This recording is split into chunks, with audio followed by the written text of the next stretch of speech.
তোমাদের সকলকে স্বাগত জানাই টিনস বাড়ি অরুণিমা চ্যানেলে। আশা করি সবাই তোমরা ভালো আছো, সুস্থ আছো। আজকে ক্লাস 10-এর চ্যাপ্টার 2 এর কোষ চক্র নিয়ে আলোচনা করব। এই কোষ চক্রটা কি সেটা জানবো এবং ছবির মাধ্যমে পুরোটা বুঝবো। এই জায়গাটা কিন্তু ভীষণ কাজে লাগে, কারণ এর পরবর্তীতে যখন কোষ বিভাজন পড়বে, এটা কোষ বিভাজন কিন্তু এই কোষ চক্রেরই একটা পার্ট বলতে পারো। চলো শুরু করা যাক। প্রত্যেকটা জীবের দেহে এমন একটা ধরো জন্ম মৃত্যুর চক্রাকারে আবর্তিত হচ্ছে, কোষেরও ঠিক তেমনি সেই জিনিসটাই চলতে থাকে। মানে কোষ নির্দিষ্ট কিছুটা সময় বৃদ্ধিপ্রাপ্ত হয়, তারপর কোষটা বিভাজিত হয়, এইভাবে চক্রাকারে চলতে থাকে। তাহলে কোষের বৃদ্ধি এবং কোষের বিভাজন এই দুটো ঘটনা চক্রাকারে চলছে, সেটাকে বলছে হলো কোষ চক্র। ঠিক আছে, এই কোষ চক্রকে যদি কোন কোন কতগুলো মানে পর্বে ভাগ করা যাচ্ছে সেটা দেখি, তাহলে দেখবো যে এটার বেশ কতগুলো ভাগ আছে, ফেজ আছে। দেখো এখানে আমি একটা চক্রাকারে মানে এরমভাবে দেখিয়েছি চক্রের মাধ্যমে। এটা হলো কোষ চক্র। কোষ চক্রের প্রধান যে দুটো ভাগ সেটা হলো ইন্টারফেজ আর এমফেজ। হলে এখানে যদি লিখি কোষ চক্র, সেটার প্রধান দুটো অংশ, একটা হলো ইন্টারফেজ আর একটা হলো মাইটোটিক ফেজ। ঠিক আছে, আচ্ছা ইন্টারফেজে সেজন্য দেখো একদম ভিতরে যেটা হয়েছে সেটা হলো ইন্টারফেজ, আর এম মানে হলো মাইটোটিক ফেজ। পুরোটা লেখা যাবে না, সেই কারণে এম দিয়ে বুঝিয়েছি। ক্লিয়ার? এবার এই যে ইন্টারফেজকে যদি আরও বেশ কতগুলো ভাগে ভাগ করা যায়, ইন্টারফেজের যে ভাগগুলো সেটা হলো G1, এটাকে গ্রোথ 1ও বলে, গ্যাপ 1ও বলে, তুমি যে কোনো একটা বলতে পারো।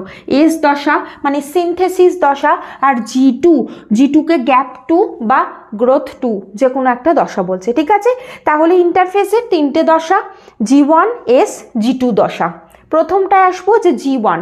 দেখো এখানে G1 দশার মাথায় কি লিখেছি যে কোষের বৃদ্ধি। তাহলে G1 দশাটাতে কি হচ্ছে, কোষের ভিতরে বিভিন্ন জিনিস সেগুলো বৃদ্ধিপ্রাপ্ত হচ্ছে। যেমন কোন কোন জিনিস, প্রোটিন সংশ্লেষিত হচ্ছে, তার মানে প্রোটিনের বৃদ্ধি ঘটছে। আরএনএ সংশ্লেষিত হচ্ছে, প্রোটিন এবং আরএনএ প্রধানত সংশ্লেষিত হচ্ছে। এবার তোমরা বলবে যে কেন প্রোটিন আর আরএনএ কেন সংশ্লেষিত হচ্ছে? কারণ এই যে এস দশা বা সিনথেসিস দশা, এই দশাতে কি হয় যে ডিএনএ রেপ্লিকেশন বা ডিএনএ সংশ্লেষ ঘটে। ডিএনএ সংশ্লেষ ঘটার পূর্বে আমাদের প্রয়োজন আরএনএ এবং প্রোটিন। সেজন্য প্রথম দশায়, এই দশাটায় হলো যে ডিএনএর সংশ্লেষ ঘটবে, সেই কারণে তার আগের দশায় প্রোটিন এবং আরএনএ এই দুটোর সংশ্লেষ ঘটছে। তাহলে এই দশাটা হলো কোষের বৃদ্ধি বা গ্রোথ 1 দশা। আর হলো এস দশা, এইটা এক্ষেত্রে প্রধান যে কাজ সেটা হলো ডিএনএ সংখ্যা বৃদ্ধি ঘটে, মানে ডিএনএ রেপ্লিকেশন ঘটে। সেটা কি, ধরো একটা কোষে যত ক্রোমোজোম রয়েছে, প্রত্যেকটা ক্রোমোজোমের দুটো করে হুবহু একই রকম দেখতে দুটো তো মানে প্রতিকৃতি তৈরি হচ্ছে। মানে ধরো একটা মানুষের শরীরে একটা ধরো নির্দিষ্ট কোষে ধরো একটা পার্টিকুলার ক্রোমোজোম আছে, সেই ক্রোমোজোমটার দুটো প্রতিকৃতি তৈরি হচ্ছে।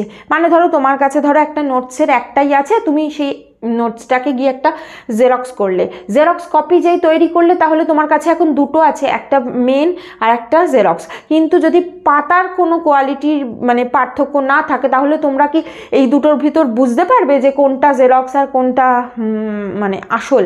যদি একই রকম ধরো কালার প্রিন্টও করছো বা পেজের কোয়ালিটি একই হচ্ছে, বুঝতে পারবে না। ঠিক তেমনি এখানে কোষ কি করে, তার কাছে যে ডিএনএটা রয়েছে সেটা ডিএনএ রেপ্লিকেশনের মাধ্যমে সেটার একটা কপি তৈরি করে, সেটার একটা কি বলবো প্রতিকৃতি তৈরি করছে, এবং সেই প্রতিকৃতিটা রয়েছে আর একটা মেন কপি রয়েছে, দুখানা রয়েছে। মানে ধরো তুমি আর তোমার বন্ধু দুজনে একটা নোট ভাগ করতে চাইছো, কিন্তু তোমরা কেউ লিখবে না, তখন তুমি কি করবে, সেই নোটসটা নিয়ে গিয়ে মানে জেরক্স কপি করলে, নিয়ে একজন নোটসটা নিল আর একজন সেই কপিটা নিল। ঠিক একই রকম ব্যাপার, কোষটা বিভাজিত হওয়ার আগে কি করে, ও একটা ক্রোমোজোমে দুটো একই রকম দেখতে প্রতিকৃতি করছে, একটা মানে কোষটা যখন ভেঙে যাবে, একটা এদিকে দেবে একটা এদিকে দেবে। এই যে G1 দশায় এই প্রোটিন এবং আরএনএর সাথে সাথে এটিপির সংশ্লেষ হয়, তার সাথে সাথে ধরো অ্যামাইনো অ্যাসিডের সংশ্লেষ হচ্ছে, নিউক্লিক অ্যাসিড এটারও সংশ্লেষ হচ্ছে। এবার এই যে এস দশাতে ডিএনএ সংশ্লেষের সাথে সাথে কি হচ্ছে, যখন তোমরা ধরো ক্রোমোজোম পড়েছো সেক্ষেত্রে তোমরা নিশ্চয়ই জানো যে হিস্টোন প্রোটিনের নাম শুনেছো। সেই যে হিস্টোন প্রোটিন সেটারও সংশ্লেষ হয়, কারণ যখন ক্রোমোজোম রূপে ও মানে অবস্থান করছে তারপরে কি হয়, ও হিস্টোন প্রোটিনকে ঘিরে এরকমভাবে পেঁচিয়ে থাকে, সেই কারণে হিস্টোন প্রোটিনেরও সংশ্লেষ সেখানে হচ্ছে। তার সাথে সাথে যে সেন্ট্রিওলগুলো কি করে, বেম তন্তুতে তৈরি করতে সাহায্য করছে, মানে সেন্ট্রিওলগুলো থেকেই অ্যাস্ট্রাল রশ্মি তৈরি হচ্ছে, সেই সেন্ট্রিওলেরও প্রতিলিপি গঠিত হচ্ছে, মানে কপি তৈরি হচ্ছে। এরপরে আসবো হলো G2 দশা।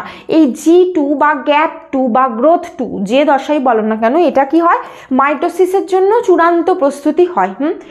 এই জায়গায় কোষের চূড়ান্ত বিপাকীয় সক্রিয়তা দেখা যায়, মানে একটা কোষের ভিতরে যা যা বিপাক ক্রিয়া হওয়া প্রয়োজন সেগুলো খুব বেশি পরিমাণ হয়। কেন হয় দেখো, তুমি ধরো ঠিক করেছো যে তোমার কাছে যা জিনিস আছে, যাই আছে না কেন, তুমি তোমার ভাই বা বোনের সাথে সমান ভাগে ভাগ করবে।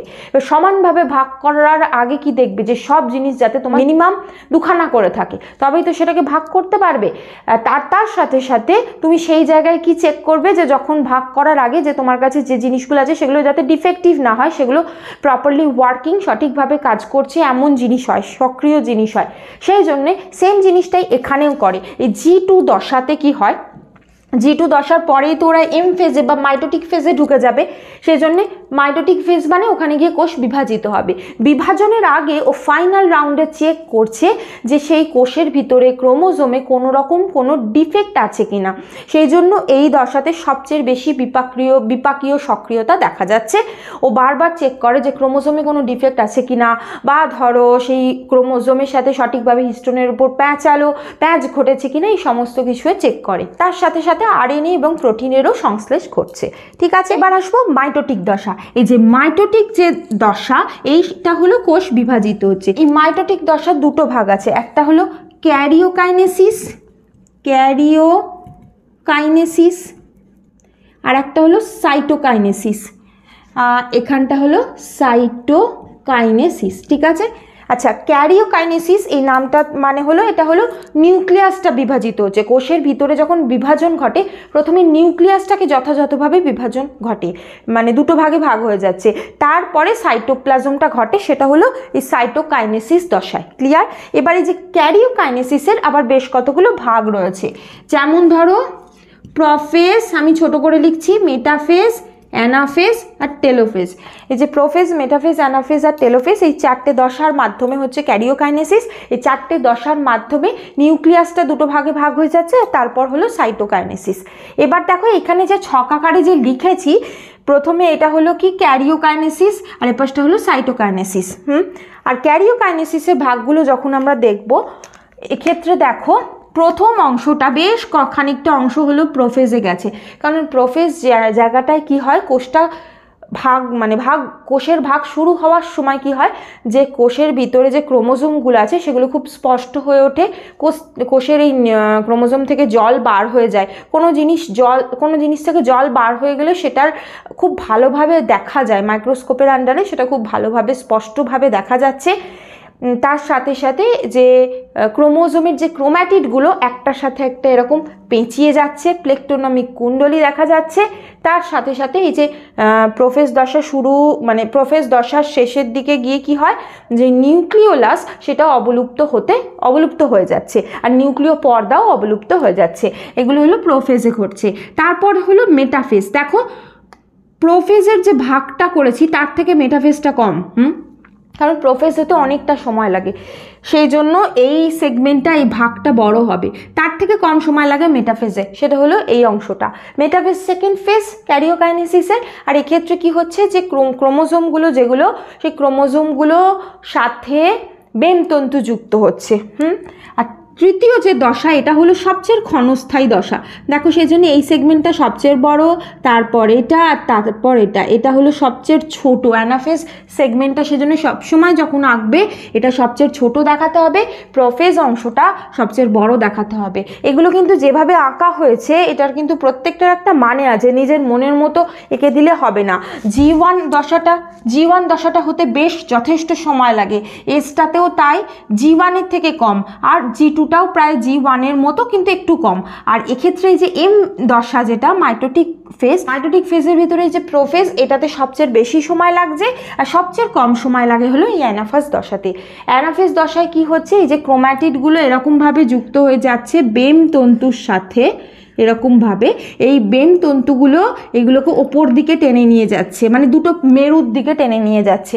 পরে যখন এগুলো ডিটেল পড়বে তখন আরও বেশি বুঝতে পারবে। আর লাস্ট হলো টেলোফেজ। এই দশাতে কি হয়ে যাচ্ছে, এইদিকে একটা এদিকে একটা নিউক্লিয়াস হচ্ছে, এদিকে একটা নিউক্লিয়াস হচ্ছে, আর এখানে এরমভাবে ক্রোমোজোমগুলো অবস্থান করছে, ঠিক আছে। আর তার সাথে এই টেলোফেজ দশাতেই নিউক্লিওলাস যেটা অবলুপ্ত হয়ে গেছিলো সেটা ফিরে আসে, নিউক্লিয় পর্দা যেটা অবলুপ্ত হয়ে গেছিলো সেটা ফিরে আসে। আর তারপর হলো সাইটোকাইনেসিস, কোষের ভিতরে যে সাইটোপ্লাজম অংশটা সেটাও সমান দুভাগে ভাগ হয়ে যাচ্ছে। এইভাবে একটা কোষ বৃদ্ধিপ্রাপ্ত হচ্ছে, তারপর আবার বিভাজিত হচ্ছে, এইভাবে চলতে থাকছে। এবার আমাদের বেশ কিছু কোষ আছে যে কোষগুলো বৃদ্ধি মানে প্রাপ্তবয়স্ক হয়ে গেলে, ম্যাচিওর হয়ে গেলে ওগুলার বিভাজিত হয় না। যেগুলো লোহিত রক্তকণিকা, পেশিকোষ এবং স্নায়ুকোষ। স্নায়ুর যে কোনো রোগ হলে সেজন্য স্নায়ুর রোগ কিন্তু ঠিক আগের অবস্থায় আনা খুব সম্ভব নয়, কারণ স্নায়ু কোষ যদি নষ্ট হয়ে যায় সেগুলো কিন্তু আর নতুন করে তৈরি করা সম্ভব নয়। পেশির ক্ষেত্রেও তাই, পেশি কোষও কিন্তু বিভাজিত হয় না, যেহেতু বিভাজিত হয় না এরা সংখ্যা বৃদ্ধি করতে পারে না। ক্লিয়ার? তাহলে কোন কোষগুলো যেগুলো আর বৃদ্ধি দশা নেই, যেগুলো আর বিভাজিত হয় না, সেগুলো জি0 দশায় অবস্থান করে। দেখো এই জায়গাটায় লিখেছি যে জি0 মানে কি, সেটা হলো ধরো এইখানে কোষের জি1 এস জি2, তারপর কোষ বিভাজিত হচ্ছে, তারপর ও এইভাবে আর চক্রাকারে ঘুরবে না, সেজন্য ও এখান থেকেই চলে যাচ্ছে জি0 দশায়, এই জায়গায় গিয়ে কোনো রকম বিভাজন বা বৃদ্ধি আর কিছু করছে না। ক্লিয়ার? তার সাথে সাথে ধরো কোনো কোষ যখন ম্যালিগন্যান্ট কোষে পরিণত হয় বা ধরো ক্যান্সার সেলে পরিণত হয়ে যাচ্ছে, সেক্ষেত্রে কি হয়, সেই কোষ অতিরিক্ত পরিমাণ বিভাজিত হয়, কারণ ক্যান্সার সেল খুব তাড়াতাড়ি বডিতে ছড়িয়ে পড়ে, খুব তাড়াতাড়ি সেই জায়গাটায় কোষ বিভাজিত হয়। তার মানে যখন একটা কোষ ক্যান্সার কোষে পরিণত হয়ে যাচ্ছে তখন তার এই দশাগুলো প্রপারলি করে না, মানে জি1 এস জি2 এই দশাগুলো প্রপারলি করে না। সে সব সময় চেষ্টা করে যে কোষ বিভাজনের এই দশাতেই থাকবার। সেই কারণে কিন্তু যে ক্যান্সার কোষ সেটা খুব তাড়াতাড়ি বিভাজিত হচ্ছে এবং এই ঘটনাগুলো ঘটছে। এবার এই জায়গাটাতে নর্মাল একটা কোষ বিভাজনের ক্ষেত্রে অনেকগুলো চেক পয়েন্ট আছে। চেক পয়েন্ট মানে হলো জি1 থেকে এস দশায় ঢুকছে, এস থেকে জি2 দশায় ঢুকছে, জি2 থেকে প্রোফেজ দশায় ঢুকছে, এরকমভাবে প্রত্যেকটা এক একটা চেক পয়েন্ট ক্রস করে। কিন্তু যখন ক্যান্সার সেলে পরিণত হয়ে যায় তখন ও ধরো এই কোষ বিভাজনগুলো হলো, আবার ধরো এইগুলোতে বেশি সময় দিচ্ছে না বা এই দশাগুলো যাচ্ছে না, আবার ও কোষ বিভাজন দশায় ফিরে আসছে। সেজন্য যখন ক্যান্সার কোষ বিভাজিত হয় এরকমভাবে খুব শীঘ্র এরকমভাবে কোষ বিভাজিত হতে থাকে, কোষের বিভাজন হার খুব বেড়ে যায়, সেই কারণে এই সমস্যাগুলো দেখা যাচ্ছে। তাহলে একটা কোষের কোষচক্র, এটার গুরুত্ব কি? প্রধান যে গুরুত্ব সেটা হলো এই যে কোষ বিভাজিত হওয়ার আগে কোষ একটা প্রিপারেশন হচ্ছে, কোষের ভিতরে যা যা আছে সেগুলো সব নিজেদের সংখ্যা বৃদ্ধি করছে, ডিএনএ আরএনএ এগুলো সংখ্যা বৃদ্ধি হচ্ছে, এবং তার সাথে সাথে চেক করা হচ্ছে যে কোষের ভিতরে যে ক্রোম্যাটিড ক্রোমোজোম রয়েছে সেগুলোতে যাতে কোনো ডিফেক্ট না থাকে, যাতে জেনেটিক কোনো ডিফেক্ট পরবর্তী যে নতুন কোষটা তৈরি হবে তাতে না আসে, এই জন্য এই জিনিসগুলো দেখা হচ্ছে। কিন্তু আর তার সাথে সাথে যে মানে কোষ যাতে ম্যালিগন্যান্ট না হয়ে পড়ে সেই জিনিসটাও কিন্তু কোষ চক্র যাতে সবকটা ফেজের মধ্যে দিয়ে যায়, তাহলে কিন্তু সেটা ম্যালিগন্যান্ট কোষ হবে না। কিন্তু কখনো কখনো এই কোষের ভিতরে বিভিন্ন মিউটেশন ঘটে, বিভিন্ন জেনেটিক পরিবর্তন ঘটে যায়, যার জন্য কোষ এই দশাগুলোকে বাদ দিয়ে শুধুমাত্র বিভাজন দশাতেই থেকে যাচ্ছে। সেই কারণে কোষ চক্রটা খুবই গুরুত্বপূর্ণ। পরের পর্বে এই যে মাইটোসিসের এই যে ক্যারিওকাইনেসিস এবং সাইটোকাইনেসিস এগুলো নিয়ে আলোচনা করব। খুব ভালো করে কোষচক্রটা পড়ে দেখো, জিনিসটা খুব শক্ত নয়, কিন্তু কোন কোন দশায় কি কি বিভাজিত হচ্ছে এবং কেন হচ্ছে সেই জিনিসটা ডিটেলস দরকার, জেনে রাখা দরকার। যদি কোনো প্রশ্ন থাকে জিজ্ঞাসা করতে পারো। তোমরা এই ভিডিওটাকে লাইক করো, শেয়ার করতে একদম ভুলো না, আর অবশ্যই সাবস্ক্রাইব করো এবং বেল বাটনটাও ক্লিক করে দিও। Thank you.